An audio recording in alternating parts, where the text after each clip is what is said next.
போலீசாரின் தாக்குதலில் 6 பேர் காயமடைந்துள்ளதாகவும் அதில் 3 பேர் தேசிய வைத்தியசாலையிலும் ஏனைய 3 பேர் ஜெயவர்தனபுர வைத்தியசாலையிலும் அனுமதிக்கப்பட்டுள்ளனர். காயமடைந்தவர்களில் 2 தலையில் காயங்கள் ஏற்பட்டுள்ளமையினால் அவர்கள் சத்திர சிகிச்சைகளுக்கு உட்படுத்தப்பட்டதாக அனைத்து பல்கலைக்கழக மாணவர் ஒன்றியம் குறிப்பிட்டுள்ளது.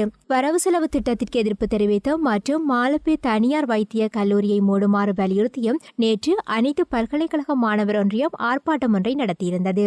ஆர்ப்பாட்டத்தில் ஈடுபட்ட பல்கலைக்கழக மாணவர் மீது போலீசார் கண்ணீர் புகை மற்றும் தண்ணீர் பீரங்கி பிரயோகம் மேற்கொண்டிருந்தனர். பேரணியாக சென்ற மாணவர்கள் ராஜகிரிய பொல்துவ பாலத்திற்கு அருகிலிருந்து நாடாளுமன்ற சுற்றுவட்டத்தை நோக்கி சென்ற வேளை போலீசார் கண்ணீர் புகை பிரயோகம் மேற்கொண்டனர். எனினும் போலீசாரின் தடையை தகர்த்தெறிந்து மாணவர்கள் மீறி செல்ல முற்பட்ட போது போலீசார் தண்ணீர் பீரங்கி பிரயோகம் மேற்கொண்டுள்ளனர். கலனி பல்கலைக்கழகத்தில் ஆரம்பமான இந்த பேரணி பொரல ராஜகிரிய ஊடாக நாடாளுமன்றத்தை சென்றடையும் வகையில் ஏற்பாடு செய்யப்பட்டிருந்தது.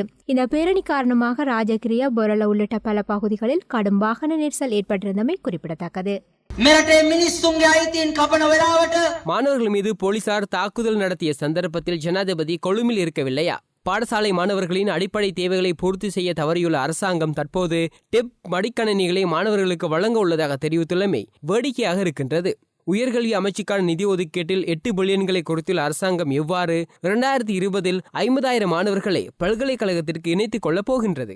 5 தொடக்கம் 8 லட்சம் ரூபாய் வரை கடன் தொகையை வழங்குவதன் மூலமும் இரவு 8 மணி வரை பல்கலைக்கழகத்தில் விரிவுரைகளை நடத்துவதன் மூலமும் அந்த பணத்தை திரட்டிக் கொள்வதற்கு அரசாங்கம் திட்டமிட்டுள்ளது. கல்வி மற்றும் சுகாதாரத்துறைகள் விற்பனை செய்யப்படுவதற்கு எதிராக போராடுவதாலும் உழைக்கும் மக்களுக்கு சார்பாக செயற்படுவதனாலேயுமே எம்மை சிறையில் அடைக்கின்றனர்.